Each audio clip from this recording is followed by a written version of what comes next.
పత్రిక 5వ అధ్యాయం 11 నుంచి 14 వచనాల్లో మనం గమనిస్తే అక్కడ ఆ పత్రిక రాసిన రచయిత చెప్తా ఉన్నాడు ఈ రీతిగా. చదవండి. ఇందును గురించి మేము చెప్పవలసినవి అనేకములై ఉన్నవి గాని మీరు వినుటకు మందులైనందున, మీరు వినడానికి మందులైనందున వాటిని విశదపరచుట కష్టమైపోతుంది. కాలమును బట్టి చూడండి, మీరు ఎప్పుడో రక్షణ పొందారు, మీరు ఎప్పుడో ప్రభువుని అంగీకరించారు, మీరు ఎప్పుడో బాప్తిసం పొందారు, బాప్తిసం పొంది చాలా కాలమైనది. కాలమును బట్టి చూచితే మీరు బోధకులుగా ఉండవలసిన వారై ఇప్పటికి మీరు బోధకులై ఉండవలసిన వారై ఉండగా దేవోక్తులలో మొదటి మూలపాఠములను, దేవోక్తులలో మీకు మరలా మొదటి మూలపాఠములను ఒకడు మీకు మరలా బోధించవలసి వస్తుంది. క్రైస్తవులుగా మన యొక్క ఎక్స్పీరియన్స్ అయితే పెరిగి ఉండొచ్చు. అనగా ప్రభువు నమ్మిన తర్వాత ఇదిగో మేము యేసుప్రభు నమ్ముకొని 30 సంవత్సరాలు అయ్యిందండి, యేసుప్రభు నమ్ముకొని మాకు 20 సంవత్సరాలు అయిందని మనం చెప్పొచ్చు. కానీ విశ్వాసములో మనం ఎదగకపోతే అంటాడు మన యొక్క పునాది సరిగా లేదని అర్థమవుతుందా? చూడండి, ఒక బిల్డింగ్ బాగోవాలంటే ముందు ఏం బాగోవాలి? ఏం బాగోవాలి? Basic foundation బాగోవాలి. అలాగే ఒక అబ్బాయికి లేదా ఒక అమ్మాయికి మంచిగా మ్యాథ్స్ రావాలనుకోండి, ముందు ఏం రావాలి? అంకెలు రావాలి. తర్వాత ఏం రావాలి? అలాగుండిపోయారేటి ఎక్కాలంటావా? ఎక్కాలు రావాలి, టేబుల్స్. ఒకవేళ 3వ తరగతి 4వ తరగతి 5వ తరగతికి వెళ్ళినా ఆ 2వ ఎక్కవే చదువుతున్నాడు అనుకోండి, ఏం చేస్తారు? టీచర్ కోపం వచ్చి ఒరే ఈ 10 ఎక్కాలు కూడా 100 సార్లు రాయి అంటే ఎందుకు? అది రాకపోతే చెప్పండి, మిగతా గణితం అనేది వారికి రాదన్నమాట. అలాగే మనం ఆత్మీయంగా ఎదగాలి అని అంటే పునాది చాలా అవసరం. అందుకే ఆనాడు సంఘానికి వారు మంచి పునాది వేశారు. వాటిని ఏమంటామంటే చెప్పండి, అర్థమైతే మూల పాఠములు, ఫస్ట్ ప్రిన్సిపల్స్. అందుకే అంటాడు మీకు బలమైన ఆహారం ఇవ్వడానికి వచ్చాను, కానీ మిమ్మల్ని చూస్తే ఇంకా పాలు తాగే శిశువుల్లాగే ఉన్నారు. మీరు శిశువులే గాని, చదవమ్మది, మీరు పాలు త్రాగవలసిన వారే గాని బలమైన ఆహారం మీరు తినలేకపోతున్నారు. మరియు పాలు త్రాగు ప్రతివాడును శిశువే గనుక నీతి వాక్య విషయములలో అనుభవము లేనివాడై ఉన్నాడు.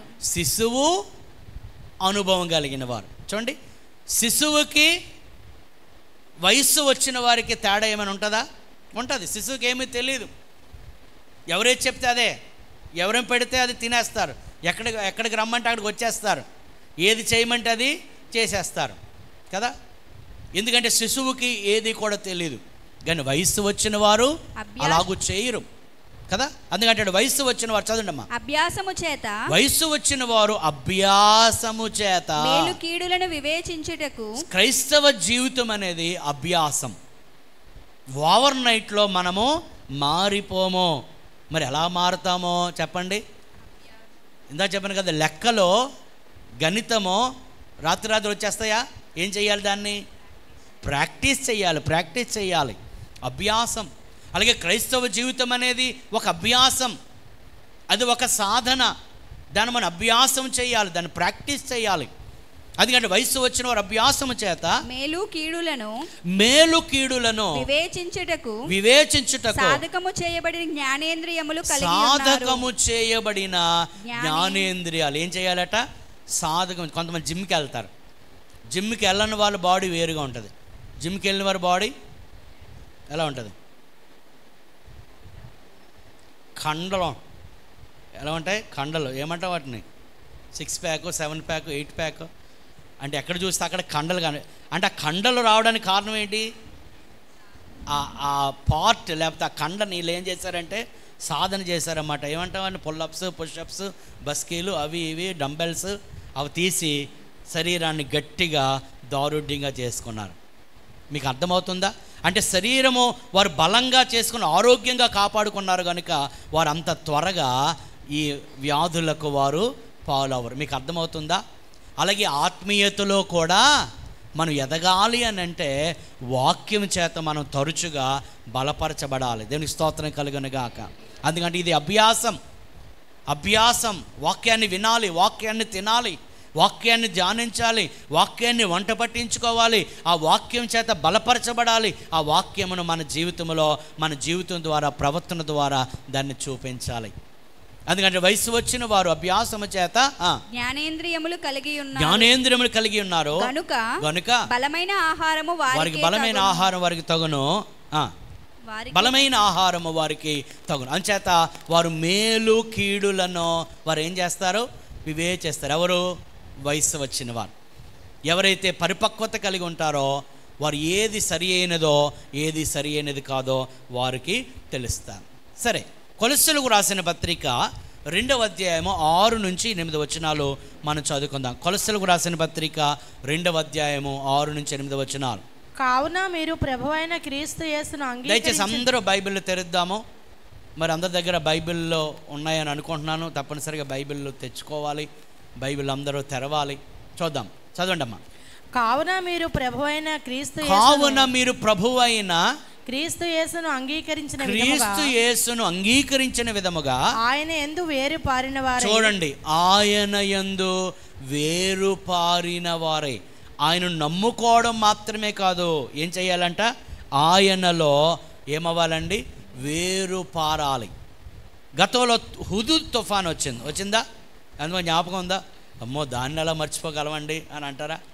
ఆ హుదూద్ తుఫాన్లో కొన్ని చెట్లు పడిపోయాయి, కానీ కొన్ని చెట్లు పడిపోలేదు. ఎందుకు కొన్ని చెట్లు పడిపోయాయి అని అంటే వాటి వేరు లోతుగా లేదు, పైన ఉంది. అందుకే గాలి రాగానే చెప్పండి ఆ చెట్లు పడిపోయాయి. కానీ కొన్ని చెట్లు పడిపోలేదండి. ఎందుకు పడిపోలేదంటే వాటి యొక్క వేరు లోపల కంట నాటబడి ఉన్నది. ఎంతమందికి అర్థమైంది? అంచేత హుదూద్ కాదు, ఏమొచ్చినా కూడా ఆ చెట్లు పడిపోవు.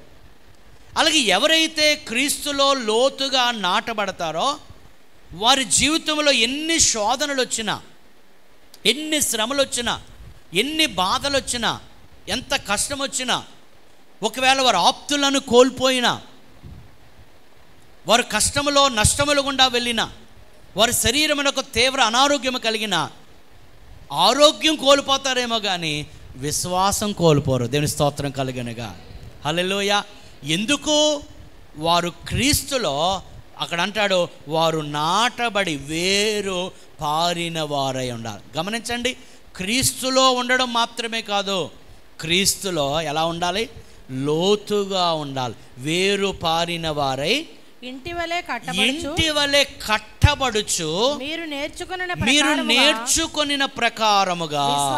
అర్థమవుతుందండి? ఏమంటున్నారండి పౌలు గారు? మీకు ఆల్రెడీ ఇవి నేను మీకు నేర్పించాను. నేర్చుకొనిన ప్రకారముగా విశ్వాసమందు స్థిరపరచబడుచు కృతజ్ఞతాస్తుతులు చెల్లించుట యందు విస్తరించుచు. చూడండి, విస్తరించుచు. There must be deeper growth and also wider growth. మీరు లోతుగా నాటబడాలి, అలాగే మీరు ఏం చేయాలి చెప్పండి? విస్తరించాలి. దేని స్తోత్రం కలుగునగాక. అంటే మీ ద్వారా అనేక మంది రక్షణలోనికి నడిపించబడాలి. విస్తరించుచు ఆయన యందుండి నడుచుకోండి. ఆయన యందు నడుచుకోండి. ఓకే, ఇక్కడ అంటాడు నడుచుకొనుడి అంటే అర్థం ఏంటి? అది దేని గురించి చెప్పబోతుంది? ప్రవర్తన. ఎంతమందికి అర్థమవుతుంది? ఒకసారి దేవుని స్తోత్రం చెప్పండి. ఏమన్నా నడుచుకోండి అంటే వాక్. అందుకే దాన్ని మీకు అర్థం క్రిస్టియన్ వాక్ అంటాం. అనగా క్రైస్తవ నడవడి, క్రైస్తవ ప్రవర్తన. అందుకంటాడు ఇంతకుముందు మీరు వేరు, ఇప్పుడు మీ నడవడిక ప్రత్యేకంగా ఉండాలి. అర్థమవుతుందండి? ఓకే, ముందుకెళ్దాం. 8వ వచనం. ఆయనను అనుసరింపక మనుషుల పారంపర్యాచారమును అనగా ఈ లోక సంబంధమైన మూల పాఠములను అనుసరించి మోసకరమైన నిరర్థక తత్వజ్ఞానము చేత మిమ్మును చెరపట్టుకుని పోవువాడెవడైనా ఉండునేమో అని జాగ్రత్తగా ఉండండి. అర్థమవుతుందండి? ఇక్కడ 2 విషయాలు ఉన్నాయి. ఒకటి, లోక సంబంధమైన మూలపాఠములు. అందరూ చెప్పండి ఏంటండి? అందరూ చెప్పాలి ఏంటండి? లోక సంబంధమైన మూలపాఠములు. 2 క్రీస్తు సంబంధమైన మూలపాఠాలు. ఓకే, లోక సంబంధమైన మూలపాఠములలో ఏంటంటే అందులో మోసమున్నది. అంటే అది మోసకరమైన నిరర్థక అర్థం పర్థం లేని ఆచారాలు, మోసకరమైన నిరర్థక తత్వం. అది ఒక ఫిలాసఫీ కదా. అంచేత లోకము ప్రకారము మీరు జీవించకూడదు. మీరు క్రీస్తు ప్రకారము, క్రీస్తు నియమ ప్రకారము మీరు జీవించాలి. మీకు నెమ్మదిగా అర్థం చేయడానికి ప్రయత్నం చేస్తున్నా. కొలస్సీలో ఉన్న సంఘానికి పౌలు గారి పత్రిక రాశారు. ఈ సంఘం ఏర్పాటు చేయబడి చాలా కొద్ది కాలం అయినది. ఇంకా చెప్పాలంటే ఇది సంపూర్ణంగా పరిణితి చెందిన సంఘము కాదు. ఆ సంఘము నేర్చుకుంటుంది అన్నమాట. అంటే ఎదుగుతూ ఉన్న సంఘం. ఇంతకుముందు వీరు లోకములో ఉండేవారు, ఇప్పుడు లోకములో నుండి దేనిలోకి వచ్చారు? క్రీస్తులోనికి వచ్చారు. ఓకే, జాగ్రత్తగా వినండి. లోకములో ఉన్నప్పుడు వీరు మనుష్య సంబంధమైన ఆచారాలు పాటించారు. పెద్దల నుంచి వచ్చిన అంటాం వారి పితృ పారంపర్య ఆచారాలు. ఉదాహరణకి ఎవరైనా తుమ్మారు అనుకోండి, ఆగిపోతారు. ఎందుకు ఆగిపోయావు తుమ్ము వస్తే అంటే మా నాన్న తుమ్మాడు అప్పుడు ఆగిపోయాను అంటారు. మీ నాన్నగారు ఎందుకు ఆగిపోయారంటే మా తాత అలా దాన్ని పాటించేవాడు అంట. ఆ తాతగారు ఎందుకు పాటించారు? వాళ్ళ తాతగారు అలాగా చేశారు. అంటే ఎక్కడి నుంచి వచ్చాయి? పెద్దల నుండి వచ్చిన పారంపర్య ఆచారాలు. అది ఆలోచన చేయం. అంటే లోకంలో ఉన్నప్పుడు తుమ్ము వస్తే ఆగిపోవాలి, లేకపోతే కొన్ని ప్రత్యేకమైన దినాలు, ఇది మంచి రోజు, ఇది శుభగడియ, అది లోకములో ఉన్న ఆచారం. ఇప్పుడు ఎక్కడికి వచ్చాము? దేవుళ్ళలోనికి వచ్చాం. దేవుళ్ళలోనికి వచ్చిన తర్వాత మంచి రోజు ఏంటి? ఆదివారమా? అందుకేనండి ఆదివారం మేము స్లాబ్ వేస్తున్నామండి. మీరు వచ్చేయండి పాస్టర్ గారు అంటే నేను ప్రసంగం విడిచిపెట్టేసి సంఘాన్ని విడిచిపెట్టి వచ్చేయాలి. దేనికి? స్లాబ్ వేయడం, ప్రార్థన చేయడం కాదు. మంచి రోజు ఏంటి? ప్రభులోకి వచ్చిన తర్వాత. Very good. అన్ని రోజులు మంచి రోజులే, దేని స్తోత్రం కలుగనగా. ఒకవేళ ప్రభులోనికి వచ్చిన తర్వాత కూడా లేదండి ఈరోజు ప్రయాణం చేయకూడదండి, ఈరోజు ఇది కట్ చేయకూడదండి, ఈరోజు ఇది ఇవ్వకూడదండి, ఈరోజు లెక్కకూడదండి, ఈరోజు కూర్చోకూడదండి అంటే ఇంకా నువ్వు చెప్పండి, అర్థమవుతుందా? లోక సంబంధమైన ఆచారాలే పాటిస్తున్నావు కదా. లేకపోతే ఒక గృహం కట్టుకున్నప్పుడు వాస్తు చూసి కట్టడం, అది లోకములో ఉన్నప్పుడు చెల్లుతుందేమో. కానీ ఇప్పుడు నువ్వు క్రీస్తులోనికి వచ్చావు, మనం కంఫర్టబుల్గా కట్టుకోవడమే తప్ప ఇది అక్కడ పెట్టాలి, ఇది ఇక్కడ పెట్టాలి, అక్కడ ఉంటేనే మంచి జరుగుతుంది, అక్కడ బరువు ఉండాలి, ఇక్కడ తేలిక ఉండాలి. ఒకరు బాగా బరువు ఉండాలంటే నువ్వు నిల్చుని పోతే అక్కడ కరెక్ట్గా బ్యాలెన్స్ అయిపోతుంది. అంటే చూడండి, అంటే ఆచారం ఎలాగొచ్చింది ఇది అని అంటే పితృపారంపర్య ఆచారములు. లేకపోతే ఏదో ఒక కాకి వచ్చి వాలింది అనుకోండి, తాతయ్య వచ్చాడంట, పాప మా తాత బతుకున్నప్పుడు కొంచెం కుక్కుడు నీళ్ళు కూడా పెట్టి ఉండరు, కానీ కాకి వస్తే తాత వచ్చాడు. ఎవరు చెప్పారా బాబు ఇవన్నీ అంటే ఎక్కడి నుంచి వచ్చాయి? మీకు అర్థమవుతుందా? పెద్దల నుండి పారంపర్యముగా వారికి వచ్చాయి. లేకపోతే కొంతమంది అందంగా ఉన్న బిడ్డలకి చెప్పండి, మీరు చెప్తే బాగుంటుంది, చాలా బుజ్జిగా అందంగా ఉంటారు. అటువంటి వాళ్ళకి ఏంటి గట్టి చెప్పండి, దిష్టి చొక్క ఏంటి? ఆ దిష్టి చొక్క కీడు కలకుండా ఆపెత్తదా? మీకు అర్థం? ఇవన్నీ ఎక్కడి నుండి వచ్చాయి? లేకపోతే ఎక్కడైనా మంచి ప్రయాణం చేసి బయటికి వెళ్తున్నప్పుడు అంటారు, అమ్మ నువ్వు ఎదురురా. కొంతమంది ఎలా ఉంటారంటే ఇద్దరు అమ్మాయిలు అనుకోండి, మళ్ళీ మీరు ఎవరు ఉంటే నేనేం చేయలేను, ఉదాహరణ చెప్తున్నా, మళ్ళీ ఇంటికి వెళ్ళిన తర్వాత మళ్ళీ బాధపడకండి, ఉదాహరణ మాత్రం. కొంతమంది ఆ పెద్ద అమ్మాయి రావాలి, ఆ ఎదురు రావడంలో కూడా ఎవరు పాప మా చిన్నమ్మాయి నాకు ఎప్పుడు ఛాన్స్ దొరుకుతుందా వీళ్ళకి ఇవ్వాలని చూస్తుంటుంది. అంటే చూడండి, ఎవరో ఎదురు వస్తే అదేదో మంచి జరుగుతుంది. ఎక్కడి నుంచి వచ్చాయి ఇవన్నీ చెప్పండి, అర్థమైతే లోకము నుండి వచ్చాయి. ఇప్పుడు పౌలు గారు అంటున్నారు, లోకంలో ఉన్నప్పుడు అవన్నీ మీరు పాటించారు, ఇప్పుడు లోకంలో లేరు కదా, మీరు క్రీస్తులోనికి వచ్చారు కదా. అంచేత క్రీస్తు సంబంధమైన నియమ నిబంధనలు మీరు పాటించాలి. అందులో జ్ఞానము లేదు, ఇందులో లోక సంబంధమైన సంప్రదాయాల్లో ఆచారములు జ్ఞానము లేదు, అందులో ఒక అర్థము లేదు. చూడండి, ఎవరినైనా ఎందుకమ్మా ఇలా చేస్తున్నామంటే, ఏమంటే పూర్వీకుల నుంచి అలాగ వచ్చిందండి, మేము కూడా అలా చేసేస్తున్నామండి అంటారు. దానివల్ల ఏమైనా ఉపయోగం అంటే ఏం ఉపయోగం. అందుకని నిరర్ధక తత్వం, that is the philosophy of this world. గమనించండి, ఈ లోకాధికారి ఎవరు? అపవాది అయిన సాతాను. ఆ నియమ నిబంధనలన్నీ వానికి సంబంధించినవి. కానీ ఈరోజు మనము రక్షణ పొంది ప్రభువులోనికి వచ్చాము కనుక ఇప్పుడు మనము ప్రభువు యొక్క నియమ నిబంధనలు పాటించాలి. మరి ప్రభువు నియమ నిబంధనలు మనకి ఎలా తెలుస్తాయి?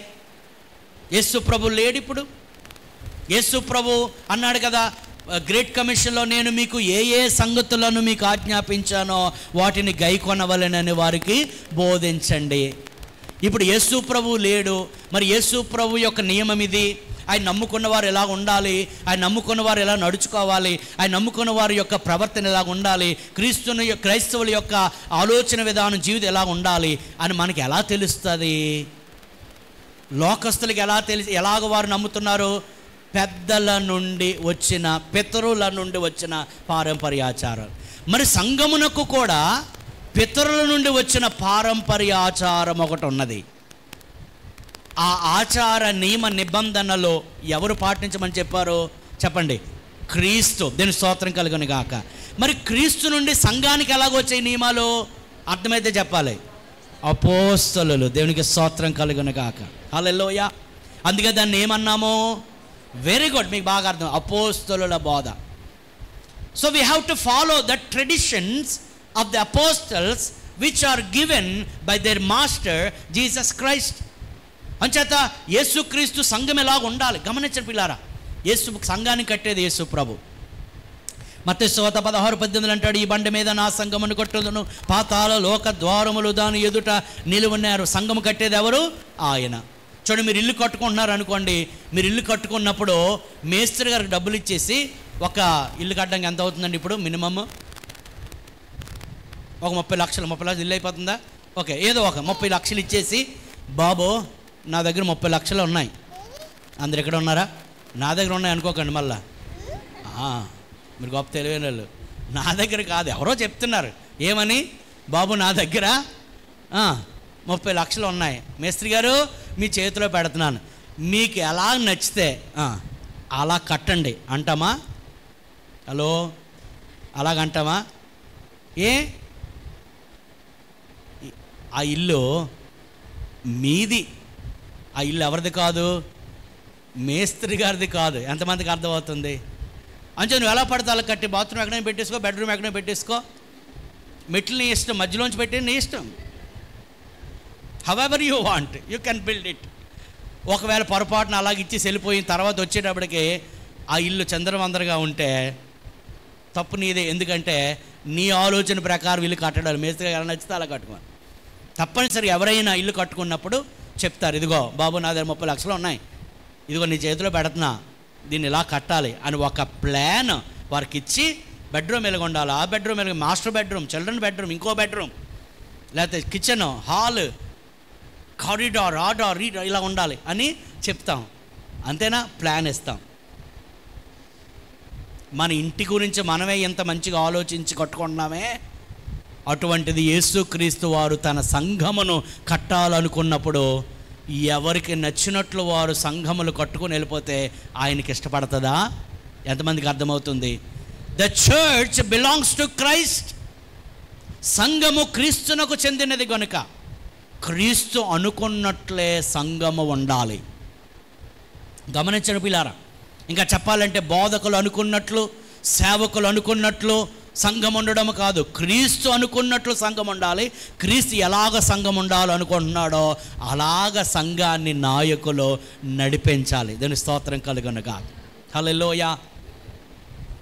ఎంతమందికి అర్థమవుతుంది? అంచేత సంఘం ఎలా ఉండాలని దేవుడు కోరుకుంటున్నాడు. ఆ ఎలాగ ఉండాలని కోరుకుంటున్నాడో ఆ ప్రణాళిక అంతా కూడా యేసుక్రీస్తు వారు ఎవరికి ఇచ్చారు చెప్పండి? అర్థమైతే అపోస్తలుకి ఇచ్చారు. దాని స్తోత్రం కలుగునుగా.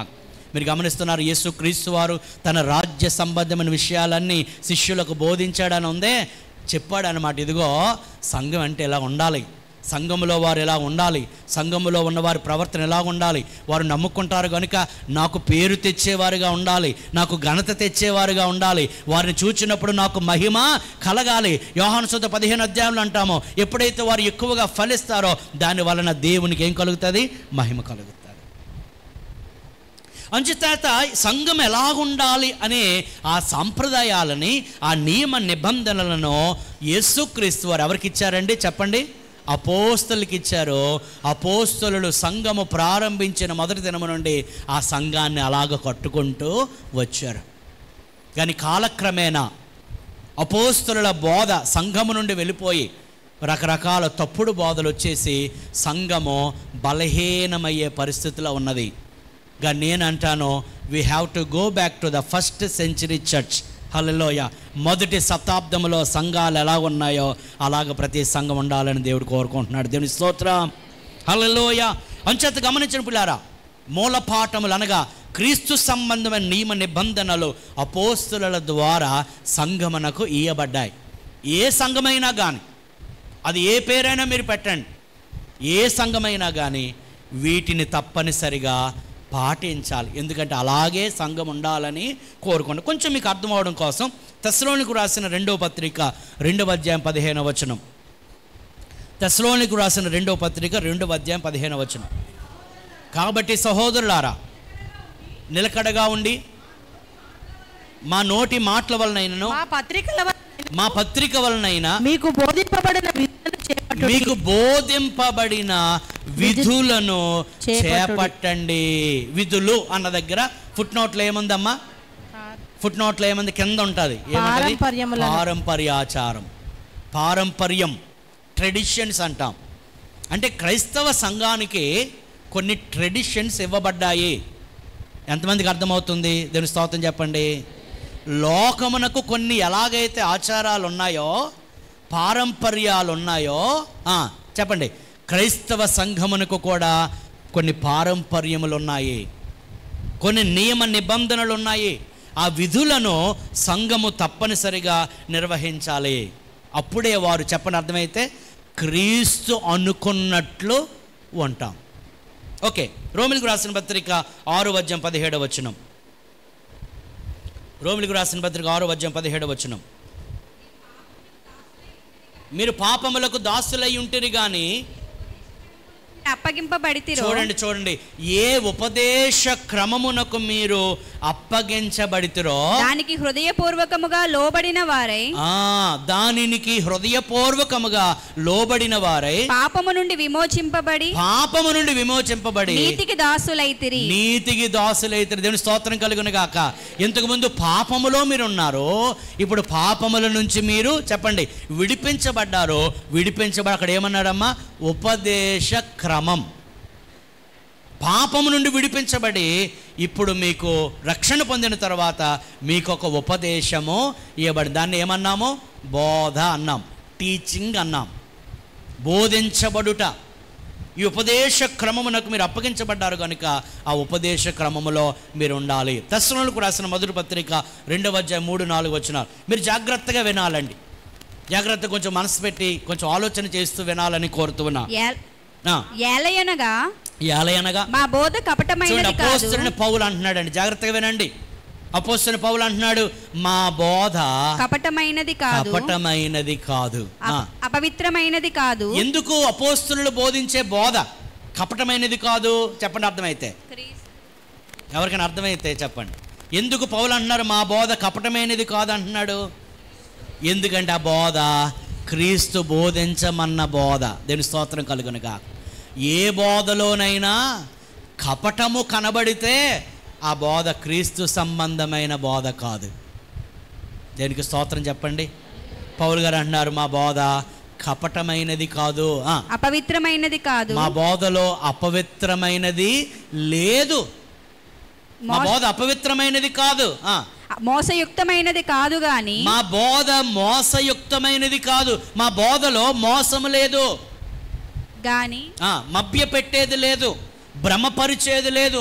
మా బోధలో ఉన్నది ఉన్నట్టు మేము ప్రకటిస్తున్నాం అంటున్నాడు. కానీ ఈరోజు చాలామందికి బోధకులు ఉన్నది ఉన్నట్టు ప్రకటిస్తే వారికి ఇష్టం ఉండదు. బోధకులు, నాయకులు, సేవకులు ఇదిగో మీరు అలా ఉండాలి, ఇలా ఉండకూడదని చెప్తే ఇష్టం ఉండదు. కానీ అంటాడు మా బోధ ఏంటమ్మా మోసయుక్తమైనది కాదు, మా బోధలో మోసము లేదు, ఉన్నది ఉన్నట్టుగా మేము బోధిస్తాము. లోన ఒకటి పైన ఒకటి బోధించేవారము కాము. ఎందుకంటే క్రీస్తు అలాగే ఉన్నది ఉన్నట్టు ఆయన బోధించాడు. ప్రియులారా, అటువంటి బోధ మనకు కావాలండి. అటువంటి బోధ, మన సరిచేసే బోధ, మన గద్దించే బోధ, మనకు మనలను సరి అయిన మార్గంలో నడిపించే బోధ మనకు కావాలి. ప్రజలను ఆకర్షించే బోధ కాదు, ప్రజలను సరైన మార్గంలో నడిపించే బోధ. పౌలు గారు అంటున్నారు మా బోధ అటువంటిది, మోసయుక్తమైనది కాదు.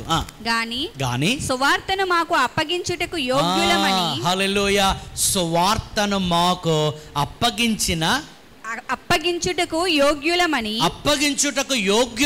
దేవుని వలన ఎంచబడిన వారమై మనుషులను సంతోషపెట్టువారముగా కాక మన హృదయములను పరీక్షించు దేవునినే సంతోషపెట్టువారమై బోధించును. దేవుని స్తోత్రం కలుగును గాక. హల్లెలూయా. ఏమంటున్నాడని, మేము మనుషులను సంతోషపెట్టువారముగా. కొన్నిసార్లు ప్రియులారా, ఈ పోడియం నుండి లేదా ఈ వేదిక నుండి ఒకవేళ మీకు గాయపరిచే మాటలు, మీకు ఇబ్బంది కలిగించే మాటలు, మీరు నొచ్చుకునే మాటలు, మిమ్మల్ని గద్దించే మాటలు ఒకవేళ వస్తే కనుక మీరు ధన్యులు. దేవునికి స్తోత్రం కలుగనగా. ఎందుకు అది దేవుని నుంచి వచ్చిన బోధ. చూడండి, ఒక తండ్రి అంటే మంచి తండ్రి వారి పిల్లలు సరైన మార్గంలో లేకపోతే ఆ తండ్రి ఏం చేస్తాడు? సరైన మార్గంలో వారిని నడిపేస్తారు. వారి గాయమైనా కానీ. చూడండి, కొన్నిసార్లు తల్లిదండ్రులు నెమ్మదిగా చెప్తాం మన పిల్లలకి, అందరిలో జరిగేదే. నెమ్మదిగా చెప్తాం, ఒకసారి చెప్తాం, రెండుసార్లు చెప్తాం, మూడోసారి చెప్తాం, ఏమైంది? వాయిస్ రైజ్ అయ్యింది. అప్పుడు వాయిస్ ఎప్పుడైతే రైజ్ అవుతుందో పిల్లలకి బాధ కలగవచ్చు. కానీ వారిని బాధ పెట్టడం మన ఉద్దేశం కాదు. ఎంతమందికి అర్థమైంది? వారిని గాయపెట్టడం మనకు ఉద్దేశమైంది కాదు. కొన్నిసార్లు అవసరమైతే 4 చెప్పండి తగిలించైనా సరి చేస్తాం. కానీ విచారకరమైన సంగతి ఏంటంటే, టీచర్ గారికి చెప్పి మరి, టీచర్ గారు మా పిల్లలు కానీ సరిగ్గా వినకపోతే 4 తగిలించండి పర్వాలేదు అని చెప్తాం.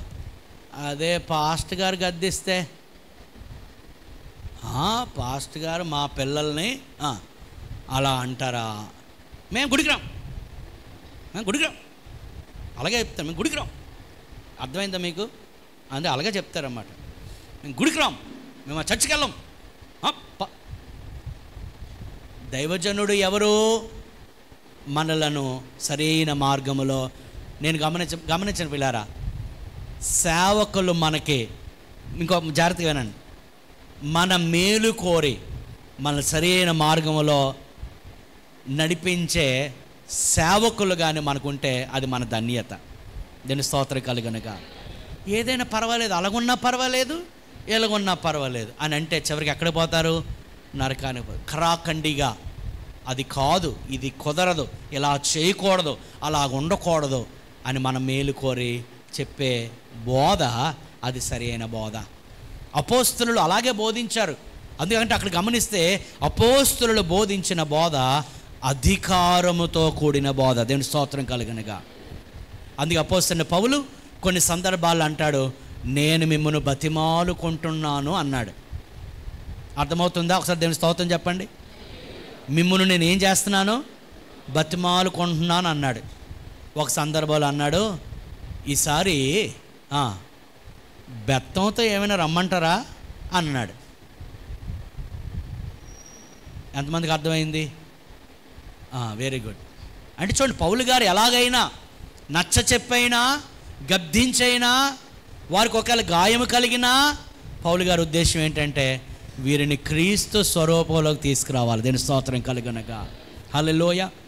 ఒక బండలో ఒక రూపం ఆల్రెడీ ఉంటుంది. ఒక పెద్ద బండరాయిలో ఆల్రెడీ ఒక మంచి రూపము ఉంటుంది. అప్పుడు ఆ శిల్పకారుడు అంటారు, శిల్పి ఏం చేస్తాడు? ఒక ఉలి పట్టుకొచ్చి ఏం చేస్తాడు? రోజు చెక్తాడు. కొన్ని మంచి బొమ్మలు లేకపోతే మంచి అందమైన ఆ రూపం రావడానికి ఒక రోజులో అవ్వదు, కొన్ని నెలలు దాన్ని ఏం చేస్తాడంటే చెక్కుతూ ఉంటాడు. ఒకవేళ బండరాయికి మాటలు వచ్చి ఎరా నన్ను చెక్కుతున్నావు అలాగా అని అన్నది అనుకోండి బండరాయి, మీకు అర్థమవుతుందా? అప్పుడు చెక్కడం ఆపేశాడు అనుకోండి, ఏం రాదు. ఆ బండరాయిని ఎవరు తీసుకెళ్ళి ఇంట్లో పెట్టుకోరు. కానీ అర్థమే చెప్పండి, ఆ చెక్కబడిన అందమైన రూపాన్ని తీసుకెళ్ళి మాత్రం ఇంట్లో అలమరాలో పెడతారు, సంతోషిస్తారు. దాని స్తోత్రం కలుగునగా. మనలో ఆల్రెడీ అందమైన రూపం ఉంది. అదే దేవుడు తన స్వరూపములో, ఆదికాండం రాయబడిన మాట ఉందా? దేవుడు తన స్వరూపములో తన పోలిక చొప్పున మనల్ని చేసుకున్నాడు. హల్లెలూయా. మీకు తెలుసా, మనది అందమైన రూపం, కానీ సాతానుగాడు ఈ లోకములో పాపము ప్రవేశించినందువలన ఆ రూపాన్ని కోల్పోయి మన రూపము వికృతమైపోయింది. మనిషి రూపం వికృతమైపోయింది. అందుకే మనిషి వికృత చేష్టలు చేస్తున్నాడు. అందుకే మనిషి పాపం చేస్తున్నాడు. అందుకే మనిషి తన ఇష్టానుసారంగా జీవిస్తున్నాడు. అతనిలో ఏ రూపం కనబడుతుంది ఇప్పుడు చెప్పండి? వికృత రూపం. అందుకే అంటాడు, వాడు మనిషా పశువా లేకపోతే మనిషా చెప్పండి మృగమా? ఈరోజు లేరు అటువంటి అటువంటి ప్రవర్తన కలిగిన వారు. మూర్ఖులు. ఈ మధ్య ఒక వీడియో చూశాను. ఆ వీడియోలో ఒక ఆమె తన భర్త కాని వేరొక పురుషునితో వెళ్ళిపోతూ ఉంటే చిన్నపిల్లలు ఏడుస్తూ ఉన్నారు. మీకు ఆ వీడియో చూస్తే నాకు ఒకవైపు కోపము, ఒకవైపు చాలా బాధ అనిపించింది. అంటే మనిషికి నీతి నియమము ఒక నిబద్ధత లేదనమాట. భర్తను విడిచిపెట్టి వేరొక పురుషునితో వెళ్ళిపోతూ ఉంటే పిల్లలు ఏడుస్తూ అమ్మ దగ్గరికి వస్తున్నారు. అమ్మా నువ్వు అలాగ వెళ్ళొద్దు అని అంటే ఆమె ఆ పిల్లని తోసిపాడేస్తూ ఉంది. ఏ రూపం ఇది? ఏ రూపం? వికృత రూపం. మనిషి ఏం చేస్తున్నాడో తెలియటం లేదు. 3 సంవత్సరముల పసిబిడ్డను బాలికను కూడా అత్యాచారం చేసే రూపం. ఏ రూపం ఇది? వికృత రూపం. ఒక స్త్రీని ఒక తల్లిగానో చెల్లిగానో ఒక సహోదరిగానో చూడడం మానేసి అందులో ఆ కామముతో ఆ మోహముతో ఆ స్త్రీని చూస్తున్నాడంటే ఏ రూపము చెప్పండి? ఏ రూపము?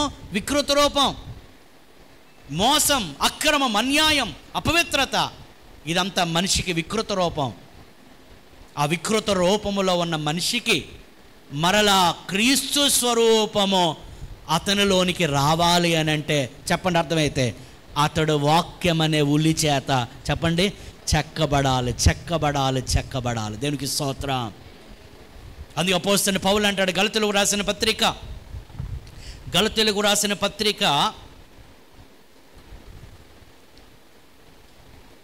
5వ అధ్యాయము 4వ అధ్యాయం, గలతీయులకు రాసిన పత్రిక 4వ. నా పిల్లలారా రూపము మీ యందు ఏర్పడు వరకు మీ విషయమై మరలా నాకు ప్రసవ వేదన కలుగుచున్నది. చూడండి, క్రీస్తు స్వరూపము మీ యందు ఏర్పడు వరకు నాకు మరలా ప్రసవ వేదన. అంటే పౌలు గారు ఏం చేసేవారంట?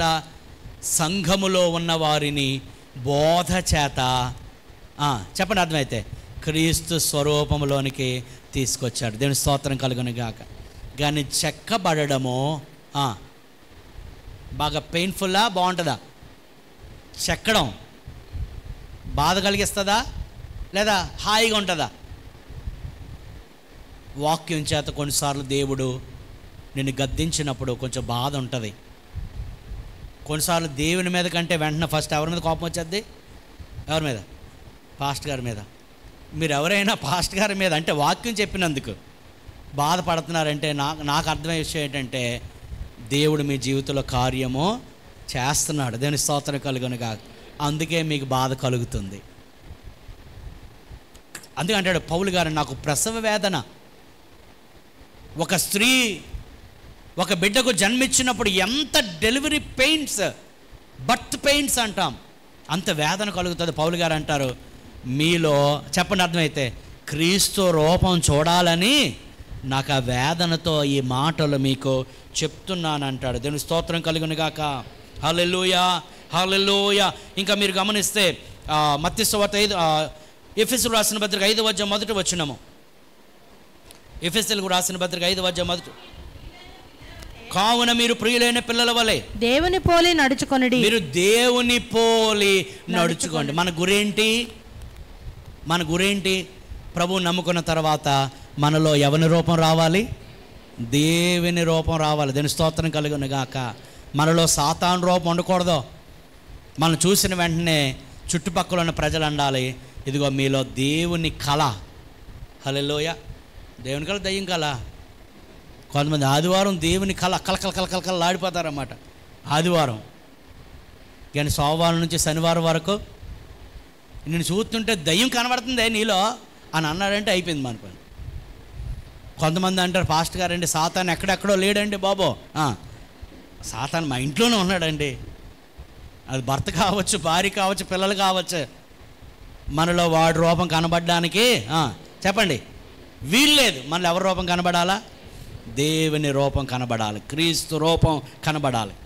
అందుకే అపోస్తలుడైన పౌలు అంటాడు, మీకు మానక నేను బుద్ధి చెప్పాను అని అంటాడు. చూద్దాం అపోస్తలుల కార్యం 20వ అధ్యాయం 31వ వచనం. అపోస్తలుల కార్యం 20వ అధ్యాయం 31వ వచనం. కావున నేను 3 సంవత్సరాలు, చూడండి, రాత్రింబగళ్ళు కన్నీళ్లు విడిచుచు ప్రతి మనుషునికి మానక బుద్ధి చెప్పితనని మీరు జ్ఞాపకం చేసుకు అంటాడు. 3 సంవత్సరాలు రాత్రింబగల్. ఏంటి పని అండి పౌలు గారికి? పౌలు గారికి ఏం పని? ఏం లాభం? పౌలు గారికి లాభం అవసరం లేదు. పౌలు గారు బోధించిన వారందరూ క్రీస్తు రూపంలోకి వస్తే అదే చాలు. దేవుని స్తోత్రం కలుగునగా. హల్లెలూయా. అందుకంటాడు రాత్రింబగల్లో మానక బుద్ధి. సంవత్సరాలు గతించిన మనలో క్రీస్తు రూపం కనబడకపోతే ఆలోచన చేయాలి. ఆ బోధ చేత మనం ఏం చేయాలి? తరచుగా బోధింపబడుతూ ఆయన రూపంలోనికి రావాలని ఆయన కోరుకుంటున్నాడు. కొలస్సీ పత్రిక 1వ అధ్యాయం 8వ వచనం. కొలస్సీలకు రాసిన పత్రిక 1వ అధ్యాయము 28వ వచనం. కొలస్సీ పత్రిక 1:28 అమ్మా. ప్రతి మనుషుని క్రీస్తునందు సంపూర్ణునిగా చేసి ఆయన ఎదుట నిలువబెట్టవలెనని సమస్త విధములైన జ్ఞానముతో మేము ప్రతి మనుష్యుని బుద్ధి చెప్పుచు. చూడండి ఆ మాట నోట్ చేయండి. ప్రతి మనుష్యునికి బుద్ధి చెప్పుచు ప్రతి మనుష్యునికి బోధించుచు ఆయనను ప్రకటించుచున్నాం. దేవుని స్తోత్రం కలుగును గాక. పౌలు గారు అంటారు, ప్రతి మనుష్యునికి సేవకులు ప్రతి మనుష్యునికి ఏం చెప్తారట? అక్కడ ఏమన్నాడు? బుద్ధి చెప్పాలి. ఎందుకు? ప్రతి విశ్వాసిలో ఎవరి రూపం రావాలి? క్రీస్తు రూపం రావాలి. ఈరోజు చాలామందికి ట్రెండ్ ఏంటంటే మెగా చర్చ్, పెద్ద సంఘం, లక్షల కొలది ఉన్నారండి ఆ సంఘంలో. అందుకే అక్కడికి వెళ్ళిపోయి అక్కడ ఫోటో తీసుకుని, చూసారా మేము ఎక్కడికి వెళ్ళాం? పెద్ద చర్చ్కి వెళ్ళాం. Very good. కానీ ఆ సంఘములో ప్రతి మనుషుని మీద దృష్టి పెట్టగలిగిన పరిస్థితి ఉంటుందా? ఎంతమందికి అర్థమైంది?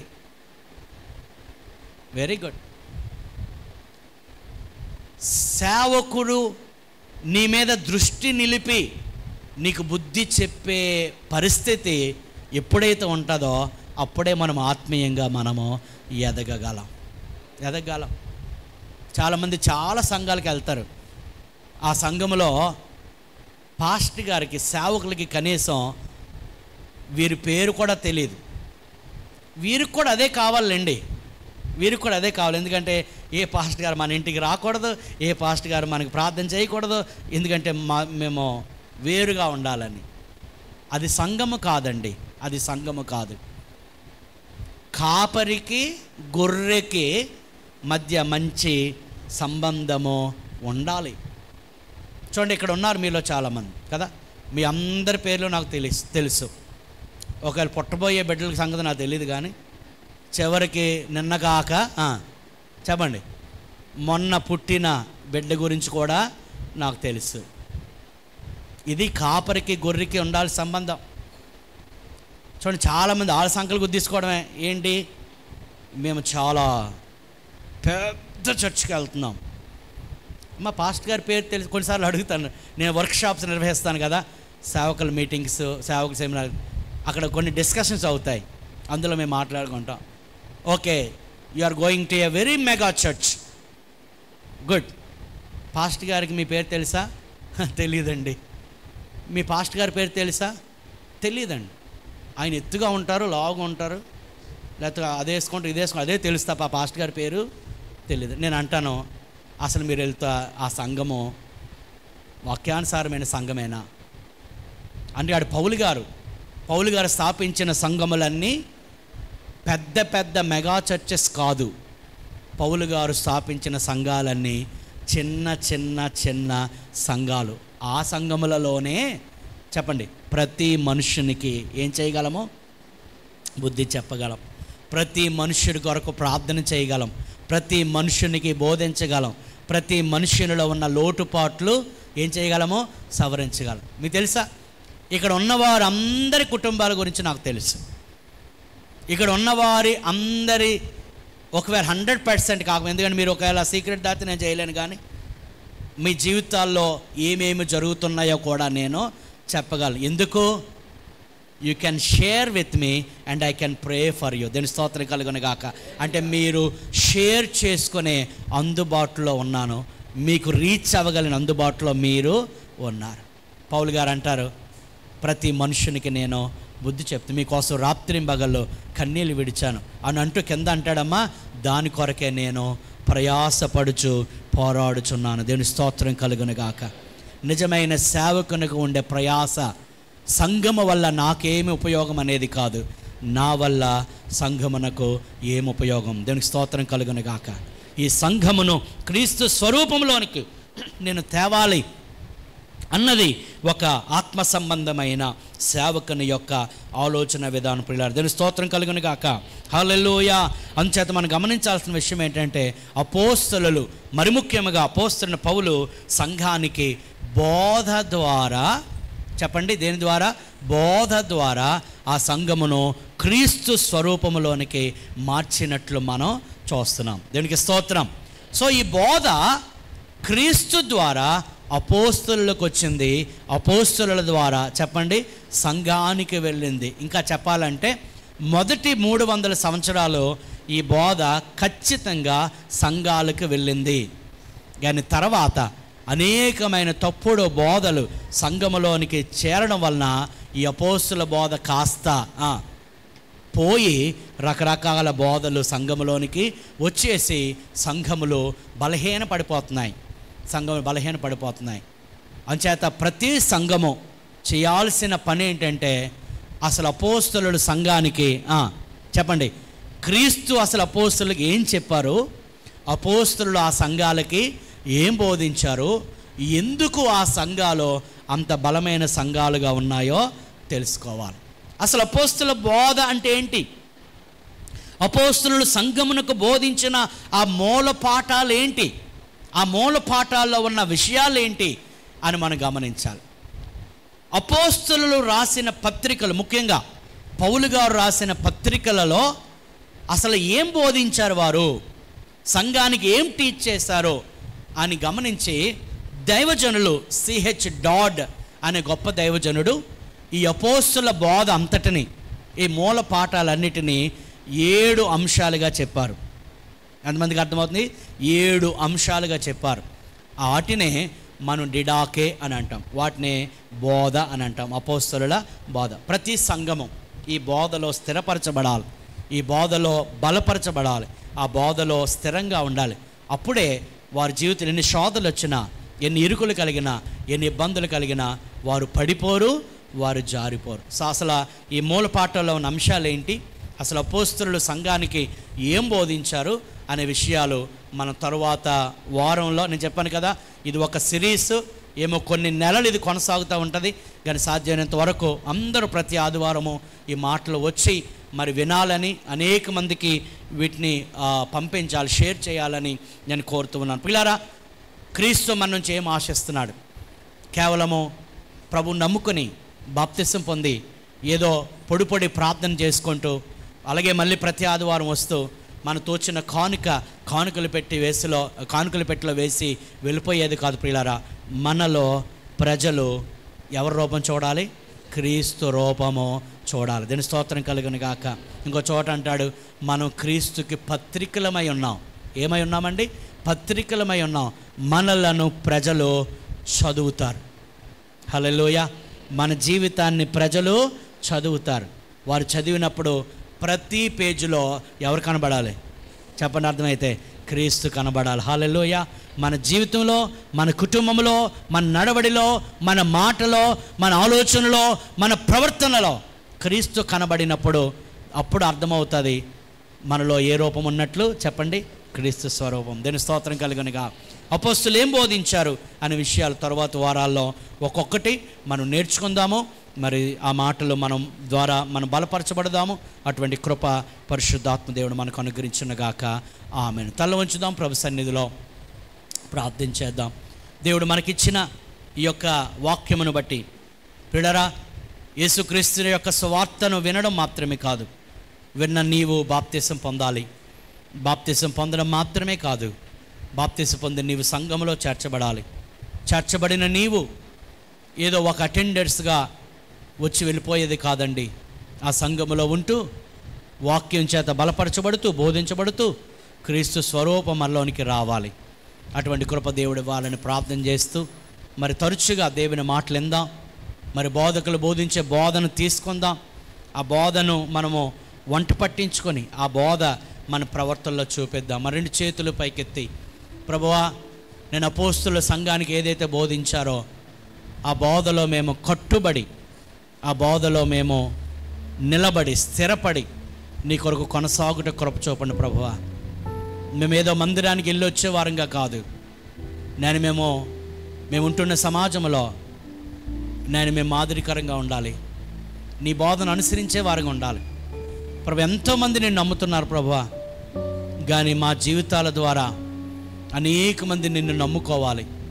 అటువంటి జీవన విధానం మాకు ఇవ్వండి. ప్రజలు మొదటిగా నీవు నాలో నీ రూపం కనబడాలి, చూడాలి. ప్రజలు మమ్మల్ని చూచినప్పుడు క్రీస్తు స్వరూపం, క్రీస్తు స్వభావం కనబడాలి ప్రభువా. అటువంటి కృప ఇవ్వండి అని ప్రార్థించేద్దాం. అందరూ మరి 2 చేతుల పైకెత్తి, ప్రభువా, నేను ఈ బోధను నేర్చుకుంటూ నేను ఈ బోధను పాటించుటకు కృప చూపండి. మీరు త్వరలో రాబోతూ ఉన్నారయ్యా. ఇంకా మేము సరి చేసుకొనవలసినవి ఉన్నాయి, మేము విడిచిపెట్టాల్సినవి ఉన్నాయి, మేము మార్చుకొనాల్సినవి ఉన్నాయి. మాలో ఇంకా సాతాను రూపము, పాపపూరి ఒక రూపం కనబడుతుంది. మా ఆలోచనలు, మా తలంపులు, మా సంభాషణ, మా సహవాసం కొన్నిసార్లు నీకు అంగీకారయోగ్యముగా లేదేమో. మాకు బోధించండి అయ్యా, మేము బోధింపబడ్డకి ఇష్టపడుతున్నామని మరిన్ని చేతులపైకి దాన్ని సమర్పించుకుంటూ ఆయన బోధకు మనం అప్పగించుకుందాం, ఆ బోధకు అప్పగించుకుందాం. అటువంటి కృప పరిశుద్ధాత్మదేవుడు మనకిచ్చేలాగున ప్రార్థించేద్దాం. మీరు ఎవరైనా ఒకరు ఆత్మలో ప్రేరణ కలిగిన వారు ప్రార్థనలో నడిపించండి.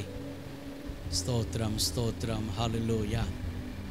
దేవా, నీకు వందనాలు ప్రభు. బోధలో మమ్మల్ని స్థిరపరచండి, నీ యొక్క సంపూర్ణతలోనికి మమ్మల్ని నడిపించండి. నీ రూపం మాలో కనబడాలయ్యా. నీ బిడ్డలుగా మేము అంగీకరించబడుతూ నీలోనికి మేము ఎదగాలయ్యా అని ప్రార్థన చేద్దాం. మీరు ఎవరైనా ఒకరు ప్రార్థన చేయండి.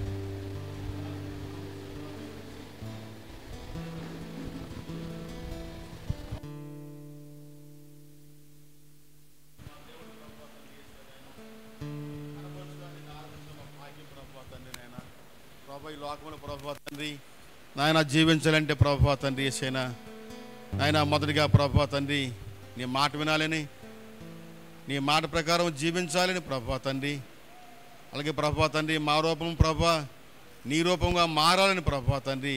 ఎంతవరకు ప్రభువా తండ్రి నాయన నీ యొక్క ప్రభువా తండ్రి సేవకులు మన దైవజనుల ద్వారా మాకు వినిపించా ప్రభువా. ప్రభా స్తోత్రాలు తండ్రి. ఎందుకంటే ప్రభువా ఈ రూపము మాది కాదు ప్రభువా తండ్రి, నీది ప్రభువా తండ్రి.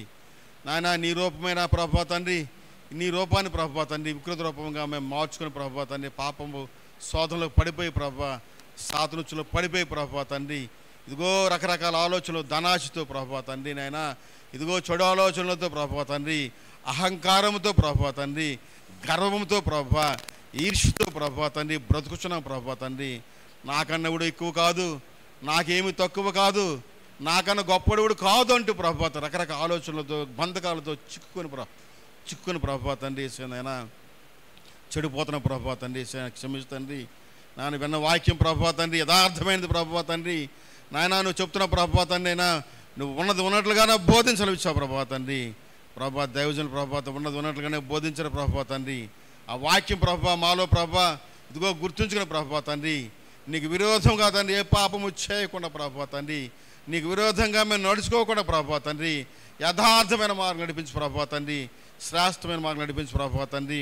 కష్టమైన సుఖమైన సంతోషమైన బాధైన వ్యాధైన ప్రభువా తండ్రి నీ మార్గం విడిచిపెట్టకుండా ప్రభువా తండ్రి, నీలో మేము అంటి కట్టబడాలి ప్రభువా తండ్రి, నీలో ఎదగాలి ప్రభువా తండ్రి, నీలో మేము ఒదిగి జీవించాలి ప్రభువా తండ్రి.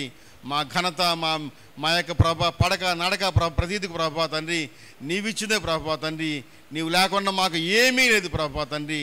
మాకు ఉన్నదంటే అదంతా ప్రభువా నీ దయ, నీ కనికరము, నీ జాలి ప్రభువా తండ్రి.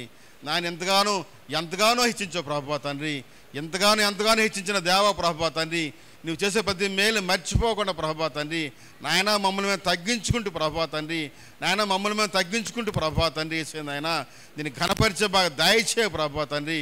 దైవజన సంపూర్ణ ఆరోగ్యం దయచే ప్రభువా తండ్రి, వారి కుటుంబాన్ని బహుగా దీవించు ప్రభువా తండ్రి, వచ్చిన ప్రతి బిడ్డను పేరున దీవించు ప్రభువా తండ్రి. ప్రతి ఒక్క బిడ్డ ప్రభువా తండ్రి విన్న వాక్యాలు ప్రభువా తండ్రి ప్రజల్లో భద్రపరుచుకుంటూ ప్రభువా తండ్రి నాయన ఎక్కడైనా మా జీవితాలు సరి చేసుకుని ప్రభువా తండ్రి మమ్మల్ని తగ్గించుకొని ప్రభువా, గర్వము అహంకారము ఈర్ష్య ద్వేషము కపటము కుళ్ళు తీసివేసి ప్రభువా తండ్రి నాయన సమాధానము శాంతి కలిగి ప్రభువా తండ్రి, సఖ్యత కలిగి ప్రభువా తండ్రి నేను ఘనపరిచే భాగ్యం మాకు అనుగ్రహించమని యేసునామములో ప్రార్థిస్తున్నాం తండ్రి. ఆమేన్ ఆమేన్ ఆమేన్. అందరూ దేవుని సన్నిధిలో కూర్చుందాం. ఈ సమయంలో మరి సహోదరి విజయ ఒక పాట పాడతామని చెప్పారు. మరి వాడు పాడుచుండగా దేవుని కానుకలు సమర్పించుకుందాం. మరి గమనించండి, మరి ప్రత్యేకమైన పాటలు ఎవరైనా పాడొచ్చు, కానీ మరి ముందు తెలియజేస్తే మీకు సమయం ఇవ్వబడుతుంది. మరి ఆమె ముందు తెలియజేశారు కనుక ఈ సమయంలో వారికి సమయం ఇవ్వబడుతుంది. వారు పాడుచుండగా దేవుని తెచ్చిన కానుకలను సమర్పించుకో.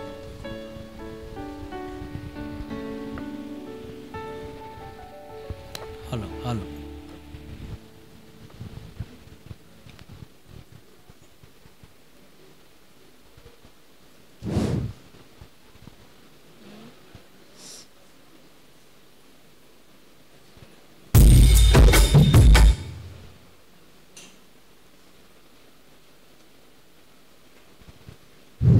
Praise the Lord. एक बार तो यीशु को परख कर देखो दुनिया, यीशु है जिंदा खुदा। एक बार तो यीशु को परख कर देखो दुनिया, यीशु है जिंदा खुदा। यीशु है जिंदा खुदा, यीशु है जिंदा खुदा। एक बार तो यीशु को परख कर देखो दुनिया, यीशु है जिंदा खुदा।